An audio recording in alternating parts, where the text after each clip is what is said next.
Bonjour, bienvenue dans J'ai un problème. Alors aujourd'hui, c'est pas vraiment j'ai un problème, aujourd'hui c'est plutôt j'ai plein de solutions. Et je rentre d'ailleurs par les solutions. On se retrouve aujourd'hui avec Emmanuel. Bonjour Emmanuel. Bonjour Rebecca. Ça m'avait manqué ce bonjour Rebecca après l'été. Euh, on se retrouve aujourd'hui pour parler d'un truc un peu exceptionnel. Vous avez commis, c'est comme ça qu'on dit, je crois, en littérature, un livre qui s'appelle Comment rater son couple à coup sûr.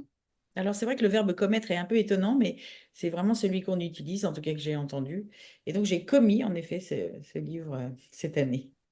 Alors, j'ai pris un plaisir de dingue à le lire parce que j'ai appris plein de choses qui sont pas caricaturales, mais qui caractérisent finalement bien notre époque, bien nos gens. Le bouquin est très juste, très imagé. Pour moi, c'était une merveilleuse plongée dans des environnements qui sont familiers, de la famille, le couple, les parents, les enfants, les amis, des endroits qui peuvent être parfois très délétères, parfois des couples qui, et souvent d'ailleurs, puisque c'est le titre du livre, des couples qui se délitent. On va dans la rancœur, on va aussi visiter ce qui se passe au sein des fratries qui pourraient sembler soudées. J'aime beaucoup tout ce que vous avez partagé, développé, détaillé autour du genre masculin-féminin et nos communications paradoxales. Est-ce que c'est OK pour vous si aujourd'hui on parle exclusivement de ce livre et notamment de ce qui s'est passé pendant l'écriture, dans votre tête, dans vos mains, dans ce que vous avez partagé avec nous? Avec plaisir évidemment. Donc déjà je vais vous dire que je suis infiniment touchée puisque vous savez à quel point votre avis m'est précieux. Donc je suis vraiment très touchée que voilà que ces pages vous aient plu. Et oui, avec plaisir pour parler un peu des coulisses de son écriture. Pour moi, il y avait énormément de gourmandise. Je me suis retrouvée dans plein de choses que je n'aurais pas réussi à formuler, mais que vous pensiez, à mon avis, pour, ou en tout cas au bénéfice de chacun d'entre nous. Vous parlez des femmes qui voudraient que les hommes soient de joyeux génies de l'organisation, de la surprise, de l'inattendu, et que les hommes voudraient, eux, que les femmes soient gorgées de désir. Toutes ces choses-là qui font nos rapports et qu'on a du mal parfois à mettre en lien, qu'on oppose, mais dont on n'identifie pas nécessairement qu'elles sont complémentaires. Du coup, moi, j'ai beaucoup ri. Je me suis vraiment presque honteusement délectée de nos travers, des trucs un peu perfides, un peu gênants, etc. J'ai rencontré des jaloux, des violents, des sauvages, des malheureux, des amoureux, etc. Et c'est comme si vous, vous étiez un peu pas le mauvais diable, mais cette petite lumière qui voit, qui comprend, qui décrypte, qui partage pour nous montrer ce que sont nos travers. Vous pouvez nous raconter comment s'est passée l'écriture du livre? Alors, ce livre, je l'ai écrit en plusieurs fois. Donc moi, j'ai vraiment besoin de tunnels sans aucune autre chose en fait que cette écriture pour pouvoir vraiment me concentrer. Donc j'ai fait à peu près 4 ou 5 tunnels, la plupart en Bourgogne et puis le dernier à Djerba chez ma chère amie Sophie qui m'a ouvert comme d'habitude ses bras et son lieu magique, la Pandilla. Et donc je l'ai écrit vraiment en me replongeant dans des situations cliniques voilà, que j'ai vécues en tant que thérapeute. Euh, Bien entendu, en les décontextualisant totalement et en mélangeant tous les éléments pour que personne ne soit reconnaissable. Mais c'est vraiment en m'appuyant sur ma clinique que je l'ai écrit. Et assez vite, je me suis dit, en fait, ce qui serait vraiment intéressant, c'est de pouvoir indiquer au couple ou aux éléments du couple quels sont finalement, les cercles vicieux assez monotones dans lesquels sont pris les couples. Euh, alors, ils sont monotones dans leur structure, hein, c'est-à-dire que c'est quand même, grosso modo, à peu près les 4, 5 mêmes façons de souffrir en couple qui sont utilisées, mais les modalités, en revanche, sont extrêmement personnelles. C'est-à-dire que les couples, je pense vraiment que les éléments du couple sont pour moi les éléments les plus créatifs pour souffrir de façon à la fois durable et intense. Euh, il n'empêche que c'est toujours c'est ce que j'ai appelé des autoroutes en fait, hein, dans le livre. C'est vraiment des autoroutes assez similaires au bout du compte. Ouais. Et en fait, et c'est vrai, et d'ailleurs, vous avez très très jolie métaphore autour de l'autoroute, la route, les chemins, etc. On va y revenir. Vous disiez que vous vous êtes appuyé sur votre clinique. Est-ce que vous avez rencontré des difficultés? C'était comment le voyage pour vous, puisqu'on parle de l'autoroute? Euh, de quoi vous avez eu besoin pour vous mobiliser? Alors, en fait, pour ne rien vous cacher, au moment où, avec mon équipe, on a discuté, comme on le fait chaque année, voilà, de l'année qui vient, et nous, on est plutôt sur l'année scolaire, en fait, euh, et que la question m'a été posée, comme à chaque fois, de qu'est-ce que tu vas écrire cette année, puisque je suis assez prolifique, et je leur ai dit, en fait, je vois pas du tout, je vois pas de quoi je pourrais parler là maintenant. J'ai l'impression que j'ai un peu fait le tour de ce que j'avais à dire. J'ai plus grand-chose à dire. Et donc plusieurs thèmes ont été évoqués et à chaque fois ça me faisait j'ai pas envie. Quand le couple est arrivé, je me suis dit c'est intéressant le couple. C'est intéressant parce que bah, pour les raisons qu'on vient de voir et aussi parce que je pense que ça peut être vraiment d'utilité publique de pouvoir regarder ça un peu comme vous le disiez en méta, quoi, de regarder un peu ce qui se passe et comment on peut mettre fin à ces cercles vicieux. Parce que sincèrement, c'est le système humain, pour moi, hein, dans lequel il y a le plus de souffrance, en fait. Et surtout avec une durabilité de la souffrance absolument énorme. C'est-à-dire que les gens sont prêts à subir, à supporter des choses invraisemblablement douloureuses dans le couple. C'est pour ça que ma petite blague, c'est de dire, voilà, c'est les deux systèmes les pires, c'est le couple et l'éducation nationale. Mais sincèrement, voilà, donc c'est la raison pour laquelle je me suis emparée de cette thématique-là. Et non, ça n'a pas été compliqué parce qu'en fait, pour les raisons qu'on vient de voir, eh bien, les thérapies de couple les plus emblématiques, au fond, je les ai vraiment gardées en mémoire depuis 20 ans parce qu'encore une fois, il y a beaucoup de créativité et que souvent, quand le virage à 180 degrés est bien proposé, qu'il est bien appliqué au bon endroit, encore une fois, dans la singularité du couple, hein, il n'y a pas du tout de mode d'emploi, on a vraiment des apaisements assez spectaculaires. C'est intéressant parce que je connais quelques thérapeutes de couple, mais qui ne travaillent pas avec Palo Alto. Et moi, j'avais comme croyance que, mais du coup, vous allez la démentir, et puis le livre la dément en partie, enfin en grande partie, qu'en réalité, quand un couple décide d'aller consulter, c'est que la décision de se séparer est déjà prise, qu'on est déjà un peu, on a terminé. C'est comme si on allait chercher une forme de validation presque pas institutionnelle, mais en tout cas acceptable pour soi. Et en lisant Comment rater son couple à coup sûr, on envisage vraiment d'autres choses. Est-ce que vous me confirmez que quand les gens viennent vous voir en couple, c'est pas parce que c'est déjà mort en fait? Alors, c'est hyper intéressant parce que la grande difficulté clinique de la thérapie de couple, c'est que dans un certain nombre de cas, pour un des deux, c'est fini, mais pas pour l'autre. Pour un des deux, l'objectif de la séance ou des séances qui vont suivre, c'est de se déculpabiliser en substance en se disant, au moins, on ne pourra pas me reprocher d'avoir tout essayé. Parce que j'ai même essayé la thérapie de couple. Et Ouais. comme vous le sentez sans doute, c'est un peu genré comme remarque. C'est-à-dire que souvent, ce sont les hommes qui disent ça, hein. On ne pourra pas me reprocher de tout avoir essayé, de pas tout avoir essayé, pardon. J'ai même essayé la thérapie de couple. Et donc là, c'est très complexe parce que on est face à deux objectifs, Ouais. deux façons de voir le problème ou la difficulté qui sont radicalement différents. Et donc, c'est pour ça qu'il faut savoir en thérapie de couple, je pense, scinder des séances avec d'un côté l'un, de l'autre côté l'autre, et pas forcément faire toutes les séances à trois. Ah, c'est ce que je me suis demandé, notamment dans l'histoire de Charlotte.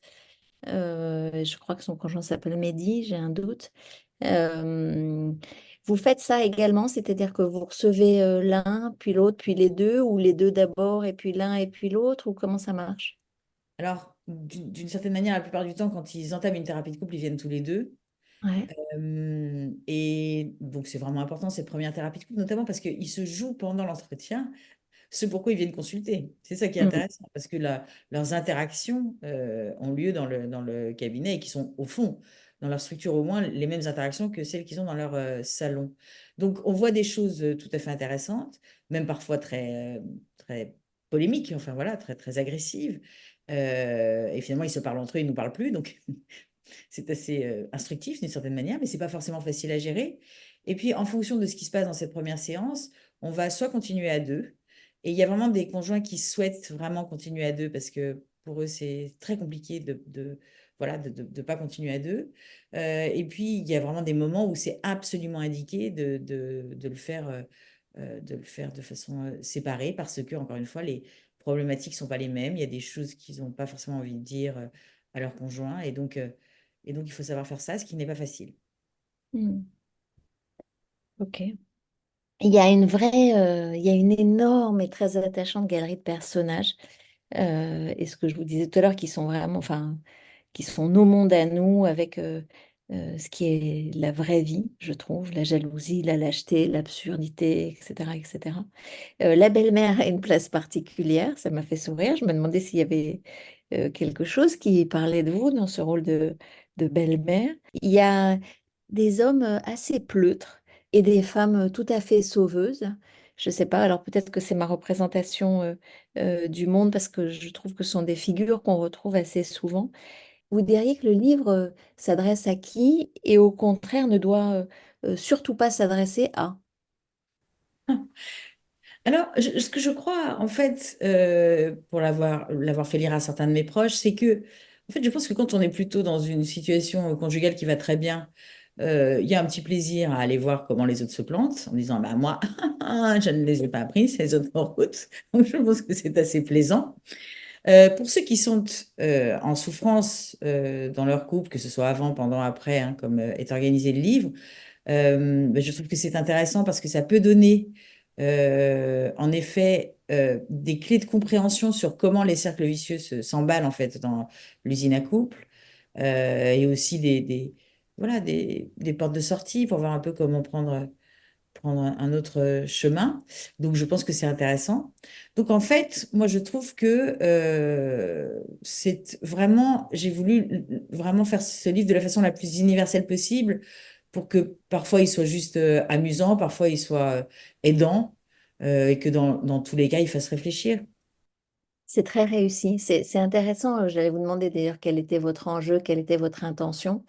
Et je trouve que c'est très réussi parce que c'est à la fois tout ce que vous dites, c'est-à-dire amusant, distrayant, éclairant, pédagogique, et en même temps, il y a vraiment, et d'ailleurs, j'y reviendrai après, des pistes d'action, de réflexion à mener, de changement de regard qui sont très inédits. Parce que souvent, d'ailleurs, cette littérature-là qui parle du couple, elle développe davantage le côté pourquoi le couple déconne, pourquoi ça bat de l'aile, est-ce que ce serait pas normal qu'après tout, au bout d'un certain temps, etc., etc. Mais rarement avec l'œil qui frise et joyeux et léger et distancié que vous avez mis en œuvre dans ce livre. J'ai une vraie question, et vous l'avez effleurée tout à l'heure, que je me suis posée. Quand on passe, comme vous, la majeure partie de son temps à évangéliser les gens avec Palo Alto, et moi je vous écoute, je vous lis, on a ces conversations dans ce podcast, etc. Je me demande s'il y arrive un moment euh, où vous avez le sentiment de radoter ou de tourner en roue vous-même voilà, comment ça se passe pour vous? Parce que je pense que tous les gens qui vous découvrent, qui vous lisent, qui approfondissent avec vous, etc., sont extrêmement captifs, intéressés et apprennent. Mais vous, en fait, qu'est-ce qui se passe du côté d'Emmanuel Piquet à dire et redire et réexpliquer et enseigner et former, etc., etc. Ah, c'est très intéressant, je trouve, cette question, parce que euh, moi, je trouve qu'on n'en a jamais fini avec l'école de Palo Alto. Moi, ce qui me fascine, c'est que je vous l'avais déjà dit, je crois, mais quand j'ouvre la porte de ma salle d'attente pour la première fois, ce qui m'arrive assez souvent puisqu'on fait des thérapies brèves, donc on a souvent des premières rencontres, je suis extrêmement inquiète. C'est-à-dire que je me demande ce qui va me tomber dessus en termes de problématiques.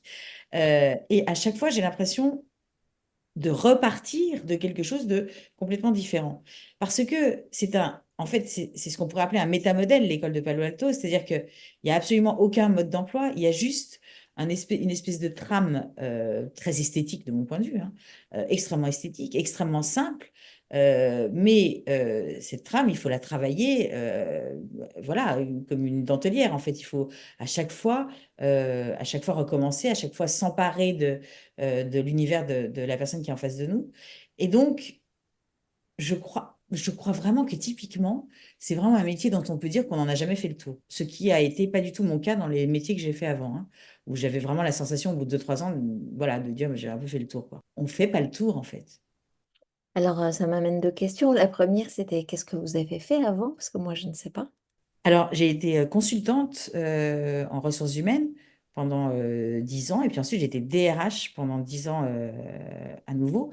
Donc, voilà, alors, changer d'entreprise, ça faisait un peu changer d'univers, hein, d'une certaine manière, c'était un changement, mais assez vite, j'avais vraiment l'impression d'être comme un lion en cage. Je n'ai jamais eu cette impression depuis presque 20 ans que je fais de la clinique.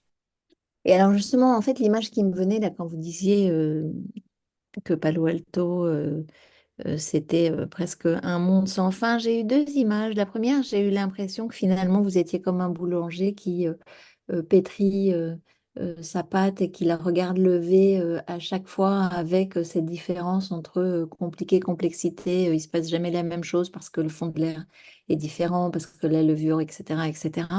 Et puis, il m'est venu une autre image quand vous disiez finalement, comme chaque fois qu'on a quelqu'un qui rentre, c'est quelqu'un de différent avec son histoire singulière. J'ai eu l'impression qu'en fait, c'était vous qui réalisiez une plongée dans les mondes de l'autre, que c'était vous qui enrichissiez, et donc ça répond en partie à ma question de comment continuez-vous à apprendre. En fait, c'est comme si vous absorbiez ou vous découvriez une infinité de mondes différents incarnés par des individus différents, c'est ça? C'est exactement ça.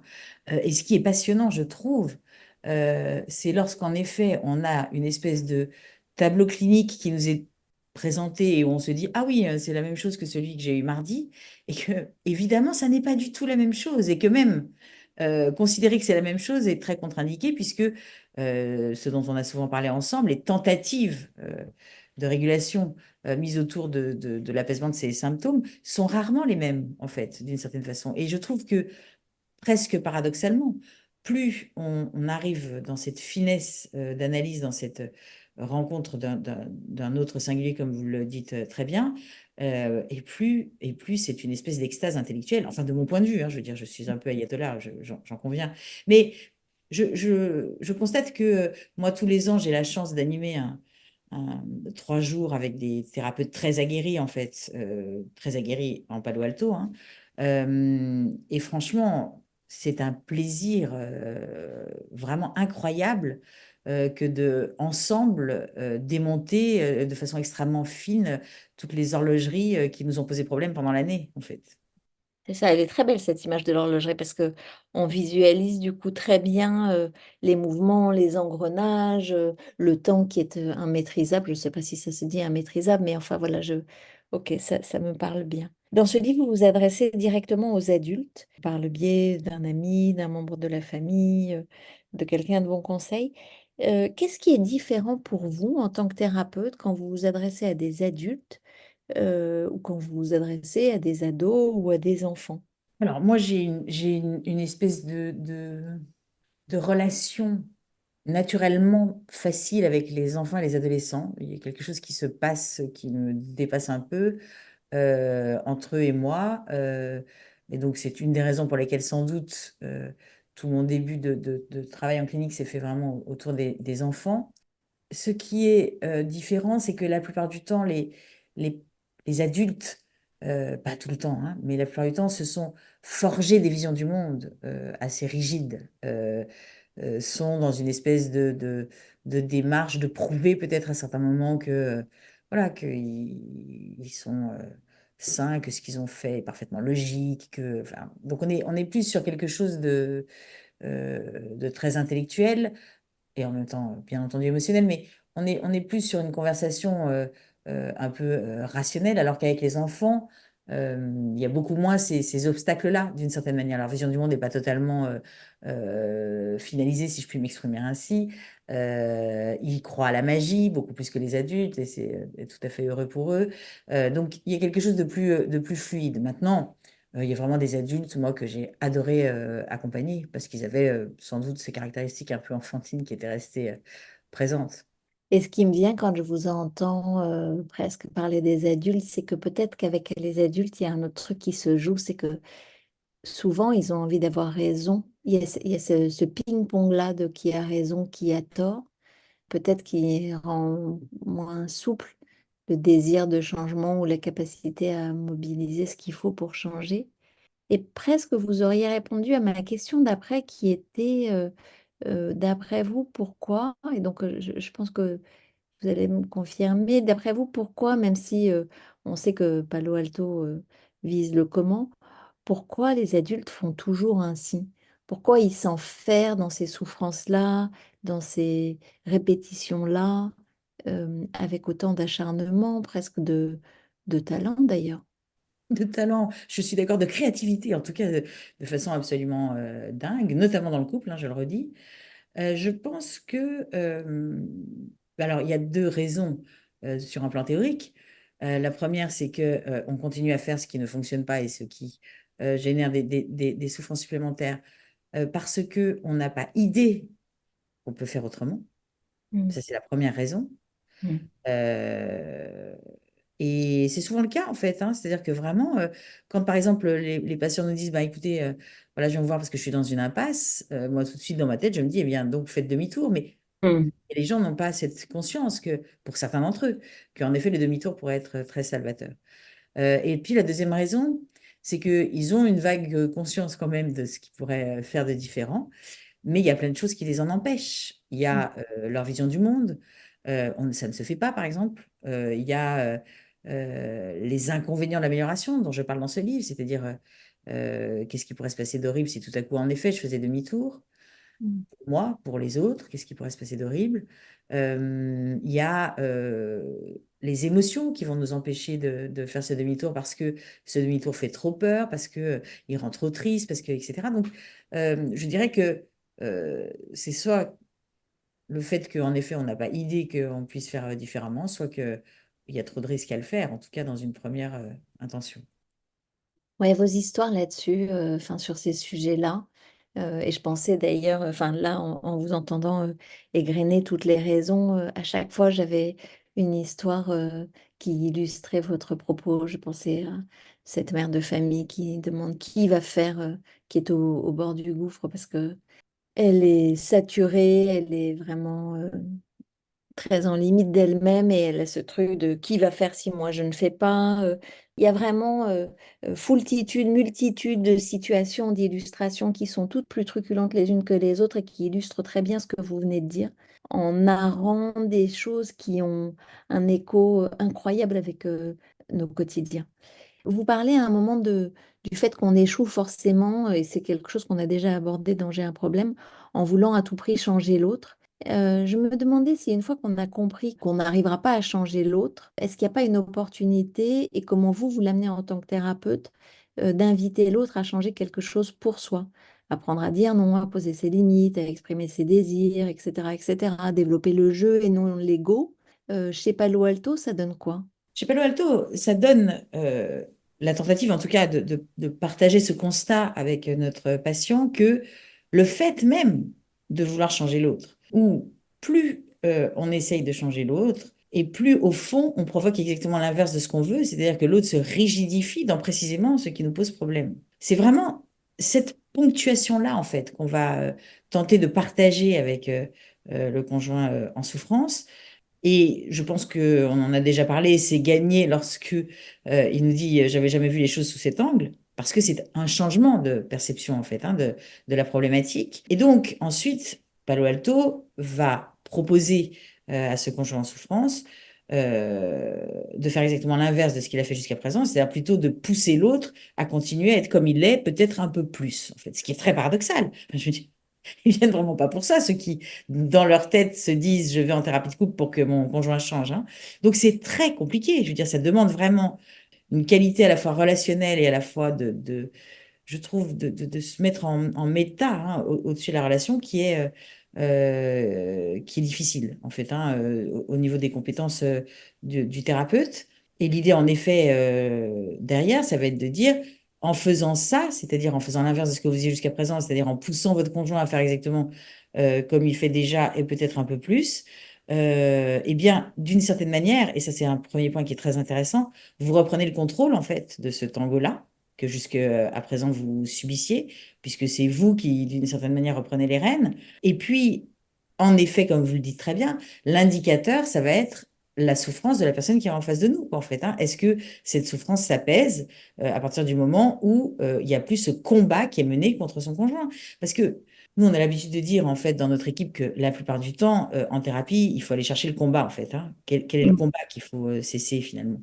Et très, très sincèrement, vous l'avez parfaitement vu, un combat majeur des conjoints dans un couple, c'est de changer l'autre. C'est de faire en sorte que l'autre change. Donc voilà, c'est ça qu'on va un peu modifier, tout en disant que vraiment, comme on le dit ici dans ce podcast depuis longtemps, hein, nous, ce qu'on va vraiment amener, c'est un changement de la relation, un changement du tango, un changement des redondances interactionnelles qu'il y a entre les deux protagonistes. C'est drôle parce que je suis vraiment initiée. Voilà, je me forme et ce sont mes sujets. Je vous lis et on fait ce podcast. Et en vous entendant, et donc j'ai un certain nombre de données théoriques, universitaires, etc., que je connais, que j'ai intégrées, compris dans ma pratique, mais en vous entendant, il y a du ping-pong qui se fait dans ma tête sur tous les trucs qui m'agacent dans mon couple. Et j'essaie de faire mon diagnostic en disant, mais alors, qu'est-ce que je fais que je pourrais faire différemment? C'est vraiment très, très intéressant. Euh, Est-ce que vous utilisez d'ailleurs Palo Alto vous-même dans votre couple? Moi, je pense que je suis tellement imprégnée par Palo Alto que c'est même plus une décision, je pense, hein. C'est-à-dire que Palo Alto s'est emparé de moi d'une certaine façon. Euh, mais je pense que, enfin, j'ai une de mes filles qui travaille en clinique sur ce sujet et tous ses collègues disent que voilà, c'est comme si elle était tombée dans la marmite quand elle était petite. Et donc, c'est vrai que dans mon écosystème, tout le monde regarde les choses de façon très interactionnelle. On est très peu dans, voilà, un tel est comme ci, une telle est comme ça. On est plus dans, voilà, qu'est-ce qui se passe ici, dans cette relation-là, et qui, voilà, et qui blesse l'un, l'autre ou les deux. Donc oui, mais je pense que c'est un peu malgré moi. Ok. Vous vous arrêtez sur la causalité circulaire comme grille de lecture intéressante pour comprendre les boucles. Bon, on l'a déjà fait, pour comprendre les situations, par opposition notamment à la lecture linéaire. Vous pourriez refaire une explication pour les auditeurs de quoi on parle? Oui, tout à fait. L'exemple que je prends, en fait, que je trouve assez parlant dans le couple, c'est que, voilà, un conjoint pourrait venir me dire, voilà, je contrôle ma femme parce que j'ai constaté qu'elle me mentait, elle m'a menti à plusieurs reprises, et donc, c'est pour ça que je contrôle, par exemple, son portable ou voilà ce qu'elle fait. Et donc, il dirait sans doute à la fin de cet aveu, c'est assez logique. Et donc, c'est vrai, c'est logique, de son point de vue à lui. Et de l'autre côté, la conjointe, elle va me dire, je suis bien obligée de lui dissimuler des choses parce que, il me contrôle sans arrêt et que j'ai pas envie d'être en prison, en fait. Donc c'est bien logique que je dissimule des choses et que je ne dise pas toujours la vérité. Et c'est logique aussi, en fait, d'une certaine façon. Et donc, en fait, ce qu'amène la causalité circulaire, c'est de dire à monsieur, le fait même que vous la contrôliez fait qu'elle dissimule plus, mais à madame, dire le fait même que vous dissimuliez fait qu'il vous contrôle plus. Et donc, c'est ça qui crée la vision circulaire. C'est qu'en fait, chacun a raison de son point de vue à lui, et la vision circulaire, elle lie les deux, elle dit que les deux ont raison et qu'il n'y en a pas un qui a tort contre l'autre. Et c'est ça que je trouve très intéressant, en fait, cette vision circulaire dans le couple, c'est que du coup, on va comprendre, par exemple, que un conjoint dise, voilà, moi j'en ai marre, je me tue un peu au boulot et je rentre tard le soir parce que de toute façon, j'ai une femme qui est quand même hyper désagréable, qui n'arrête pas de me culpabiliser et qui me fait la gueule sans arrêt, quoi. Et puis une femme qui va dire, comment voulez-vous que je sois sympa avec ce mec qui n'en a que pour son travail et qui rentre de plus en plus tard le soir. Et au fond, c'est ça la vision circulaire, c'est prendre les deux ponctuations et montrer à quel point ce que fait monsieur, qu'on va appeler A un impact sur B, qui est madame, mais à quel point ce que fait B a également un impact sur A, qui est monsieur. Et c'est ça, en fait, je trouve intéressant. Ouais, c'est très très clair en vous entendant. Et d'ailleurs, je dis pour ceux qui, ou celles d'ailleurs qui vont lire le livre, ce que j'ai beaucoup aimé, mais c'est un peu, enfin, c'est tout à fait conforme à ce que sont nos échanges, c'est que la façon et la simplicité avec laquelle vous partagez le sens de ces éléments-là, on la retrouve aussi dans l'écriture. Et pour illustrer par exemple ce que vous venez de dire, effectivement, dans le texte, vous dites enfin dans le livre, pardon, vous dites que cette vision circulaire de la situation problématique présente pourtant l'immense intérêt de montrer à chacun à quel point il a raison, mais également à quel point l'autre a raison aussi, puisque tout s'alimente réciproquement. Et je trouve qu'en vous lisant, on ne peut pas ne pas comprendre. Bon, ma phrase est un peu alambiquée, mais je trouve que c'est une des grandes puissances de ce livre, comme les autres, mais on aurait pu penser que peut-être en passant justement à l'âge adulte, il y aurait quelque chose de plus verrouillé. Non, on reste dans quelque chose à la fois de très fin, très subtil, mais en même temps assez simple à comprendre. Je me suis fait une to-do pour l'adulte que nous sommes, le membre du couple que nous sommes, et il y a presque aussi une to-do pour le thérapeute. Donc ce livre, il est vraiment très large spectre et s'adresse aussi bien aux professionnels qu'aux néophytes. La to-do pour l'individu, et je veux bien que vous me complétiez et que vous rebondissiez. La première que j'ai adorée comme question, c'était posez-vous la question, si on interrogeait votre conjoint sur l'inadéquation de vos comportements à vous au sein de votre couple, que dirait-il? Et vous poursuivez en disant que c'est un exercice très difficile parce que finalement, immédiatement, ce qui se passe pour soi quand on se pose ce genre de questions, c'est qu'on a envie de convoquer les comportements de l'autre. Absolument. Et donc, c'est tout à fait, c'est un premier élément de to do que je trouve vraiment extrêmement intéressant. Moi, pour aider à cet exercice, je fais changer mes patients de place, hein. Je leur dis, mais vraiment, sur le canapé, vous allez changer de place pour que ce soit plus facile, parce que comme vous le dites, quand on commence à dire, voilà, je suis le mari de Rebecca. Et donc, je vais dire, voilà, le problème avec mon mari, c'est qu'il fait ci et ça. Immédiatement, il va être tenté de dire, mais en même temps, comment voulez-vous que je fasse autrement avec une femme qui, enfin, je veux dire, et c'est ça donc, en effet, charge au thérapeute, pardon, en effet, de bien ramener en disant, je veux que vous parliez vraiment au nom de votre conjoint ou conjointe. Et ce qui est très fort dans un certain nombre de cas, c'est que pour la première fois, le conjoint entend l'autre adopter son point de vue sur la Mm. situation. Et ça, c'est très apaisant, en fait, d'une certaine manière. C'est vraiment, on se dit, OK, donc, en fait, contrairement à ce que j'imaginais jusqu'à présent, il sait. Il sait ce que ça me fait. Est-ce que ça pourrait être une expérience émotionnelle correctrice, le fait d'entendre l'autre adopter son point de vue? Absolument. C'est une expérience émotionnelle correctrice en séance. Mhm. Ensuite, dans la to-do, il y a une histoire dans laquelle il y a une épouse, enfin, peu importe qu'elle soit épouse, mais en tout cas, il y a une conjointe qui n'a plus envie de faire l'amour avec son conjoint. Et j'ai trouvé que le cercle vicieux qui était à l'œuvre était vraiment magistralement dépiauté. Et en tout doux, je me disais que on pourrait inviter les gens, enfin pardon, les gens, c'est un peu générique, mais on pourrait inviter celui qui se questionne sur son couple, etc., à arriver à lire ce qu'on ne fait pas, je trouve, quand on n'est pas formé à Palo Alto, ce qu'est le cercle vicieux. Vraiment, étape par étape et jusqu'au bout de l'engrenage, quels tips vous pourriez donner pour apprendre ou essayer de commencer justement à dessiner ce qu'est notre cercle vicieux? Alors vraiment, je pense que c'est très basique, hein, mais je crois que prendre un carnet et décider de noter exactement qui dit quoi, qu'est-ce que je pense, qu'est-ce que je ressens, qu'est-ce que je fais, combien de temps ça dure, quelle est l'intensité de la souffrance, etc. Donc, se faire un espèce de tableau, en fait, d'observation de ce qui se passe au moment où le cercle vicieux arrive, c'est-à-dire au moment où la souffrance apparaît, hein. C'est vraiment ça le point de départ pour nos patients. C'est vraiment les mettre en méta, en fait, de la situation et ensuite débriefer ça avec un thérapeute, c'est déjà quelque chose de profondément thérapeutique. Hmm, ouais, ok.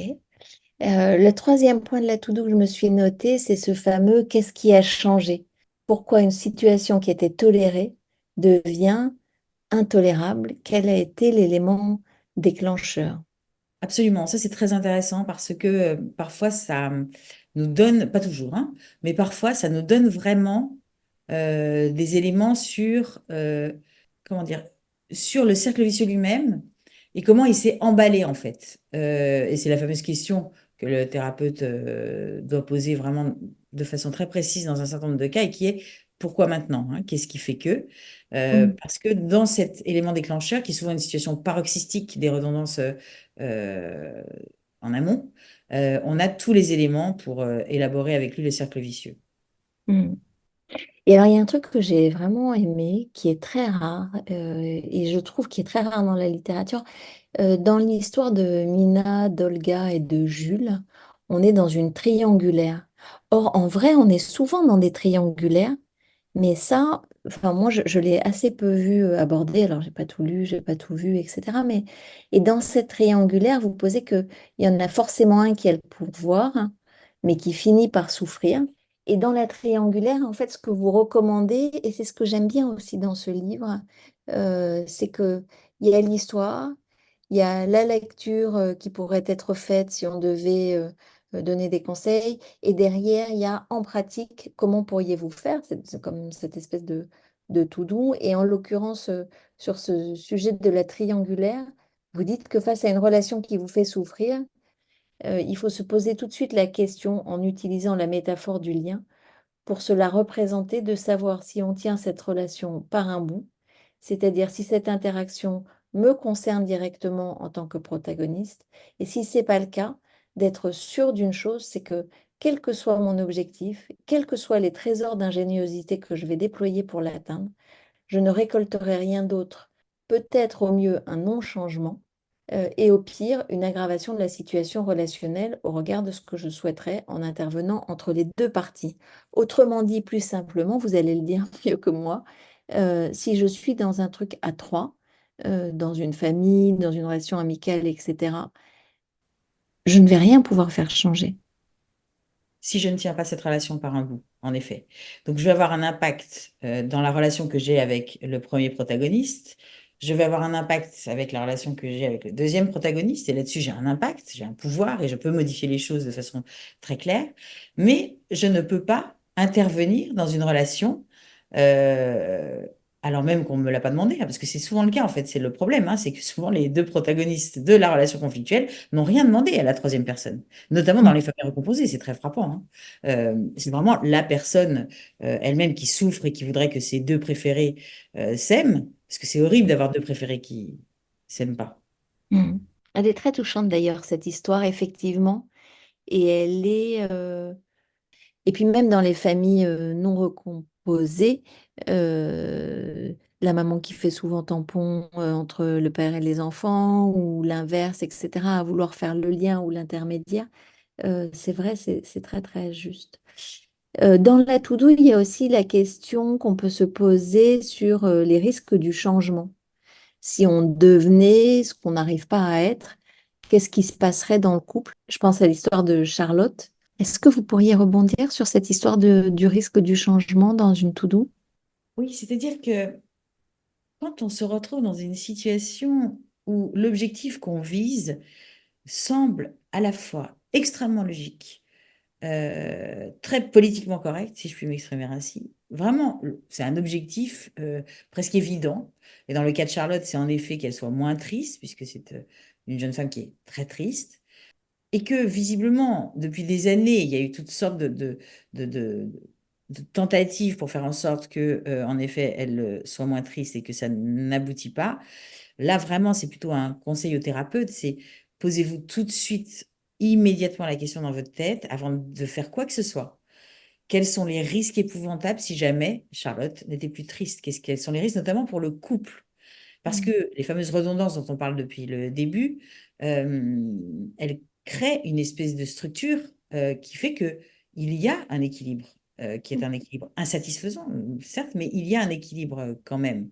Et que, au fond, tant qu'on ne sait pas ce que va donner le changement de cet équilibre, à quoi ça va amener en fait si on modifie les choses à l'intérieur de ces redondances, eh bien, c'est dangereux d'y aller déjà d'une part, et d'autre part, euh, le fait même qu'en effet, ce soit très difficile visiblement d'atteindre cet objectif de rendre Charlotte heureuse, c'est que c'est quelque chose qui empêche.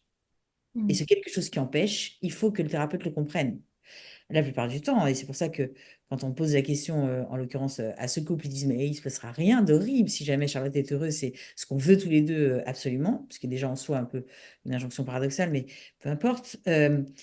En fait, très vite, ils arrivent à cette idée que le couple ne pourrait plus fonctionner de la même façon, puisque, Mm. Mehdi voilà, n'aurait plus de fonction en fait dans ce couple, de fonction d'amuseur, de prendre soin d'eux, voilà. Mm. Et du coup, qu'est-ce qu'il adviendrait de ce couple? Mm. Et le problème, c'est que si on commence à travailler avant d'avoir posé cette question des risques du changement, des inconvénients de l'amélioration, eh bien, tout le système se met en homéostasie pour mettre le thérapeute en échec. Oui. En fait, c'est comme si, enfin, c'est d'ailleurs une pièce de théâtre. Chacun a sa partition, chacun a son rôle, chacun sait ce qu'il doit jouer. Qu'est-ce qui se passerait si à un moment, j'avais plus mon texte, je savais plus quoi en faire? Euh, Ça pourrait s'illustrer aussi de cette façon. Absolument. Et donc, c'est maintenir le non-changement, en fait, hein. Oui, l'homéostasie serait là pour maintenir le non-changement. Tout à fait. Et d'ailleurs, dans la to-do, je trouve que c'est aussi assez intéressant de se rappeler, c'est quelque chose qu'on oublie, qu'il faut apprendre à se situer au présent dans notre histoire. Et là, par exemple, dans cette histoire de Mehdi et de Charlotte, c'est très, très prégnant, ce besoin d'être dans le temps présent. Et pas dans ce qui s'est passé par le passé, parce qu'elle, elle est rattrapée par ses démons d'enfant, etc. Et donc, ce serait facile de glisser dans, finalement, elle a toujours été comme ça, elle est toujours comme ça, etc. Et je trouve qu'il y a un vrai talent du thérapeute à éviter justement cet écueil-là, d'aller dans un truc un peu caricatural. Oui, alors c'est très juste. Et alors, d'autant plus chez les couples. Parce que je constate, moi, de façon assez fréquente, que les interactions, les redondances dont on parlait, donc les escalades, par exemple, symétriques ou les escalades complémentaires qu'il peut y avoir dans un couple, hein, euh, sont souvent différentes, en fait, d'une période à l'autre. Mais vraiment, il y a Mm. des changements radicaux, hein, où vraiment, Madame est en position très haute au début, et puis finalement, elle se retrouve en position très basse. Et le problème, c'est que souvent, les couples, ils ont besoin de faire la genèse face à leur thérapeute.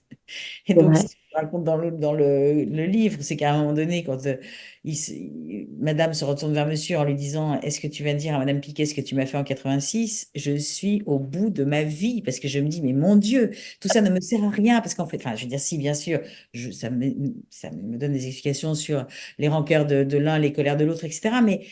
Mais au fond, ce qui m'intéresse, comme vous le dites très bien, c'est vraiment qu'est-ce qui se passe ici, maintenant, sur cette scène de théâtre-là, maintenant, et pas il y a 10 ans, parce que ça va plus m'embrouiller qu'autre chose, quoi. Mm. Alors, si on faisait la to-do du thérapeute, on l'a égrené aussi de la même façon. Vous reposez comme souvent que qui souffre le plus? C'est la première question à se poser. Vous l'avez évoqué là à l'instant, qu'a mis la personne en place pour apaiser, et quels sont les risques qu'elle identifie, enfin que le thérapeute identifie si elle quitte cet espace-là. En vrai, il y a un truc que j'ai adoré parce que c'est un vrai sujet. Enfin, tout est un vrai sujet, mais ce sujet-là, il prend souvent beaucoup de place et c'est une espèce de truc un peu comme un blurp un peu qui se balade. Vous parlez avec beaucoup de délicatesse et sans agressivité de la culpabilité, en renvoyant à notre propre responsabilité. Et ça fait référence à une des histoires dans laquelle voilà, on veut changer l'autre, mais sans modifier sa propre façon d'agir. Qu'est-ce que vous pourriez nous dire? Je sais que je vous ai déjà questionné plusieurs fois sur cette histoire de la culpabilité. Mais c'est pas grave. Qu'est-ce que vous pourriez nous redire sur comment on fait pour travailler sa culpabilité, notamment dans le couple? C'est l'histoire de Lou, en fait, qui se sent très culpabilisée parce que lui viennent des pensées un peu pornographiques, enfin pas un peu, des pensées très pornographiques, lorsqu'elle croise le regard de garçons ou d'hommes dans la rue. Et cette culpabilité est absolument cuisante. La honte qui l'accompagne est terrible. Elle se sent également coupable au fond, Mm. vis-à-vis de son compagnon, à qui elle a promis de façon absolument hallucinante une fidélité dans la vraie vie et une fidélité également dans son esprit, ce qui vraiment pose problème parce que, comme en effet, je le dis à Lou, si je vous dis de ne pas penser à un éléphant rose, parce que c'est coupable, ou c'est culpabilisant de penser à un éléphant rose, vous allez immédiatement y penser. Donc, je pense que ici, l'idée, ça a été vraiment de transférer cette fameuse culpabilité qui était la sienne vers plutôt une responsabilité de son compagnon Thomas, qui, sans le vouloir, je ne dis pas qu'il avait de mauvaises intentions, mais l'a mise dans cet état d'autocontrôle obsessionnel qui a provoqué exactement l'inverse de ce que tous les deux voulaient, quoi, en fait, d'une certaine manière. Mm. Ouais, c'est vrai, cette histoire, elle est vraiment particulière. Et puis, elle fait encore une fois, comme les autres, sens avec ce que une amie, un ami pourrait nous raconter de la jalousie obsessionnelle de son petit ami, de sa petite amie et de ce que ça peut générer comme questionnement et y compris de culpabilité. Dans plein d'histoires, enfin dans de nombreuses histoires du livre, ce que je disais tout à l'heure, il y a le bon ami, la bonne amie, celui qui est capable d'aider au 180. À vous, en tant qu'autrice, quel était votre parti pris de faire intervenir ce tiers comme si le thérapeute n'était plus vraiment là? Et avec quelle idée du bénéfice pour le lecteur, des bénéfices, pardon, pour le lecteur? Alors, comme ça ne vous a pas échappé, j'ai tenté de faire quelque chose de moins clinique, de Hmm. plus fictionnel. Enfin, je ne sais pas comment on peut dire ça. Enfin, voilà, de plus raconter, de plus narrer. C'est Mhm. peut-être le fait de vous côtoyer qui a généré ça, je ne sais pas. Et puis aussi, j'avais envie d'être sur quelque chose de peut-être moins péremptoire que ce que j'ai fait jusqu'à présent. Alors, je ne m'en veux pas d'avoir été péremptoire parce que je pensais que c'était un aspect pédagogique de bien filer les choses, d'être voilà, la plus précise possible. Ici, j'ai vraiment voulu aussi dire que ben, il y a d'autres façons de faire et que parfois ça fonctionne, parfois ça fonctionne pas et qu'il n'y a pas il y a vraiment pas de magie en fait. Parce que moi, comme vous le savez, l'histoire de ma vie, c'est quand même de diffuser l'école de Palo Alto. J'ai peu d'autres histoires qui me tiennent autant professionnellement. Et j'en avais un peu assez qu'on dise oui, mais ça a l'air super magique quand vous le présentez dans les livres. Donc, j'avais envie d'enlever cet effet magique, en fait. Donc, c'est pour ça que, du coup, j'ai fait intervenir aussi d'autres personnages.